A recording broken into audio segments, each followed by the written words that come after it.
Hey there, everybody. This is Silk. We're doing a recap here for A View to a Kill Turn 14. I just want to go over a few, fun bits here. Not updated everything from the American turn, but I've watched it, so I know what they did, so I can at least kind of discuss it. Relevant, but it may not match exactly what you see on the board here. Like this, for example, is no longer Japanese. I've got a few things to do. These guys got to move too. So anyway, I still have a few bit of work here to do here in China.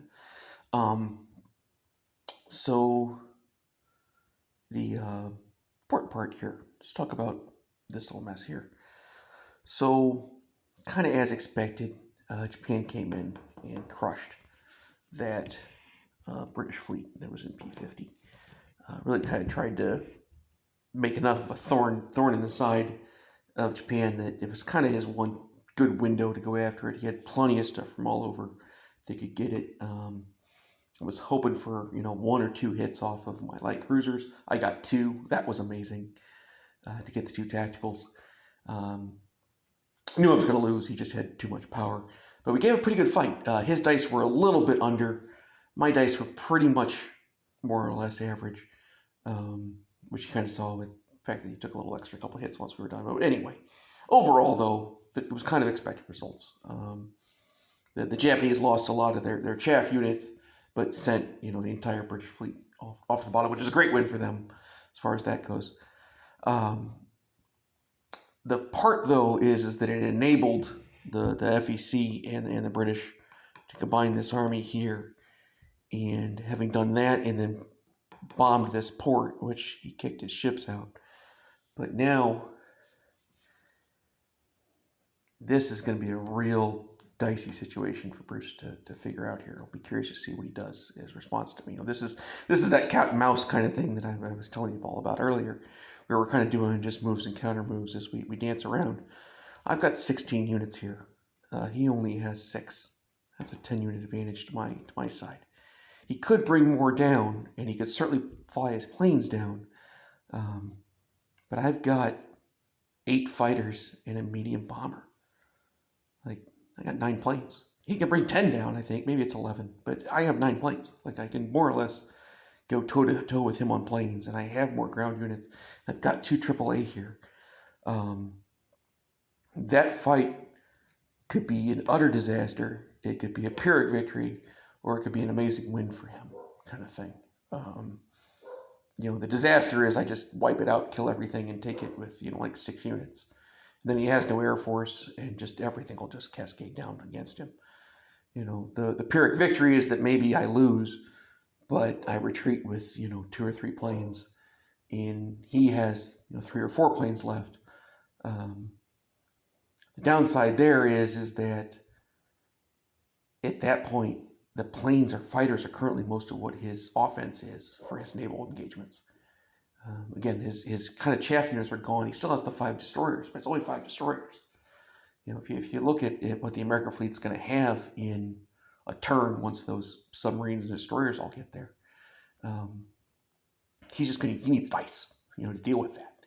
And if his planes are gone, he's just not going to have the dice to deal with it. And this is the conundrum that Hambone and I were trying to kind of create for Bruce to deal with. This is the big stress point because we got to take Malaya.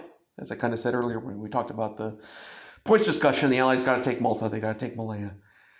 And we kind of decided to prioritize Malaya, and so that's why you're seeing what you're seeing here.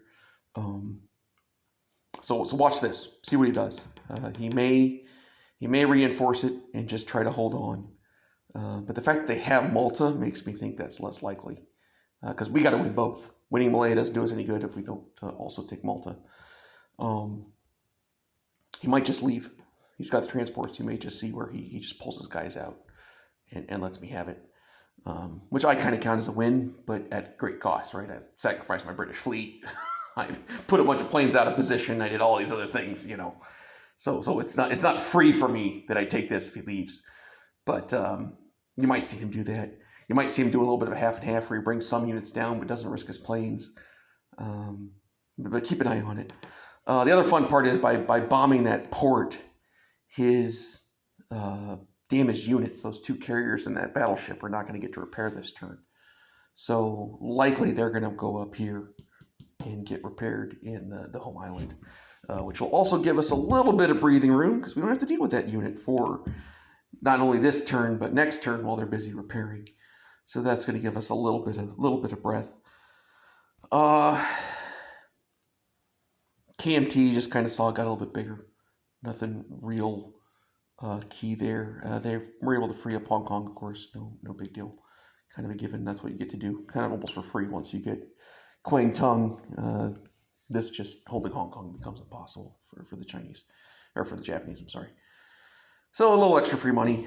Bruce can retake it if he wants to, but every time he does, he's just going to get pounded on, and it's just not a great exchange. You're spending a $3 dude to collect $2. It's just kind of a negative feedback cycle. That's probably it over here. Let's go to Africa. So fun stuff in Africa here.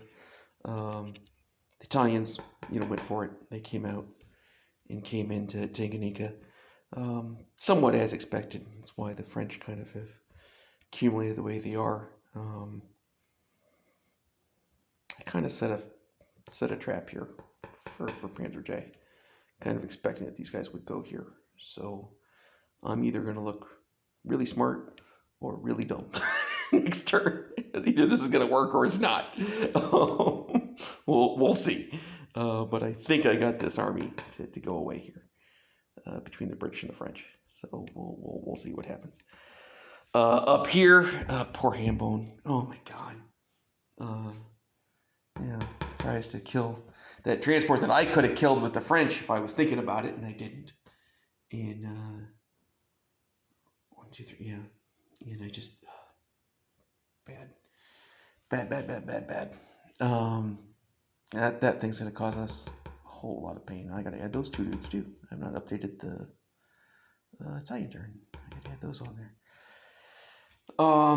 Taking Malta is gonna just suck. I don't know how we're gonna deal with it. At some point, we'll have to come up with something. I just don't know what that something is. So bear with me in that regard. This fleet, of course, is just as large and obnoxious as possible. American fleet got a little bit bigger, but they're still more or less just a standstill. You saw America. Again, I haven't put them on the board yet. We did do some airborne and transport up there in London. Kind of creates some shenanigan stress on the Axis, where any one of 6 territories in the Atlantic Wall might get taken down. That's kind of just some good option building is what Hambone's doing there. And then we got the Eastern Front. All right, this over here. This is kind of the big hole that the Germans are finding themselves in. I've been telling you all about this army here, this big army that the Soviets have been building, but now I kind of want to give you some real context on what the unit count is here. There's 25 infantry here. There's another 20 infantry here. There's 10 more infantry here. There is 30 advanced mechs here. It's over 100 units. I haven't counted them, but I'm not entirely sure Germany in the entire rest of Europe has 100 units. That's how big of a disparity there is sitting there. Now, for this turn, it's not a problem. As I had kind of made earlier, he's got an anvil here with these 25 infantry, but he has no hammer. He doesn't have any offense here. These are all just 2s. If these guys go into here, they just get slaughtered. There's no way. Because this is 50 guys by itself too. So these 2 are more or less even. It's next turn that things get, because these 20 come up and these 30 come up, and now suddenly this army's 100 and this army's only 60. And that's where you're going to see things get dicey. So Panzer J kind of has one more turn to figure out how he's going to deal with this. You may see him do a really big land buy. He might buy, 15 advanced mechs, something like that, some mix of infantry, and try to slow them down. But it's definitely going to be a real serious problem for the Germans. It's a little bit of why you're seeing the Allies were kind of sort of leaving the Paris coast alone somewhat encourage the Germans to go fight the Russians, because the Russians could very easily blow this game open if they can. They're already at 4 points. Taking these two puts them at 6. This is 7. That's 8. And 8 is a winning score. 9 is a really, really good winning score, but 8 is a winning score. So the Soviets absolutely have a score in sight that they can achieve and win the game with. So, yeah, good luck to the Germans on dealing with that. It's kind of guess my comment there. And of course, at the same time, they're going to be trying to stop us from taking Malta. But they kind of got to somehow do both. They have to somehow spend some effort keeping us out of Malta, but they're probably going to have to spend a lot more effort trying to stop this Army of Doom. At least delay it as long as they can, and hope that the game ends. A lot of times the Axis will still be winning on turn 17, and then they're winning on turn 18, and then on 19 suddenly they get blown out. Their score was 8 or 9, and then suddenly it's 5. Like that kind of thing. You can have games where it looks good, and then just everything collapses all over the world, and the Axis suddenly end up in 3rd place in a turn before they were winning. That can absolutely happen in this game. So look out for that. The variable endgame die is what it is. We have no idea obviously when it's going to go for. You just kind of plan your victory paths and play out accordingly. No real major changes other than that, points-wise. The Axis are still in the lead. I expect they're going to stay in the lead until they're suddenly not again. Like they're doing fine. Japan doesn't have Kido Butai right now, but they'll have it next turn. It'll turn back on, so that'll give them that point back. The Italians, though, are going to lose their Italian point. That one's going to go away. That's just the nature of the forces I have down there. Soviets have a pretty good bid for a score anywhere between 7 and probably 9 for what they are. And the Allies are kind of struggling. We're still hanging out at, I think, probably back down to 3. We lost the railroad. I think we're back down at 3. But if we get all our stuff, we suddenly can jump up to like 7. We can have a pretty quick turnaround if we can hit our objectives back. So everybody is definitely still in this game. This is one of the best games that we've played as a group. It's one of the best games I've just played in general. It's just been a great fun back and forth. Really, really enjoying this. I hope you're all enjoying this too. If anybody's got any questions, just throw them out there. I'll try to do what I can to kind of give you guys some analysis stuff, and we'll take it from there. Have a good night, everybody.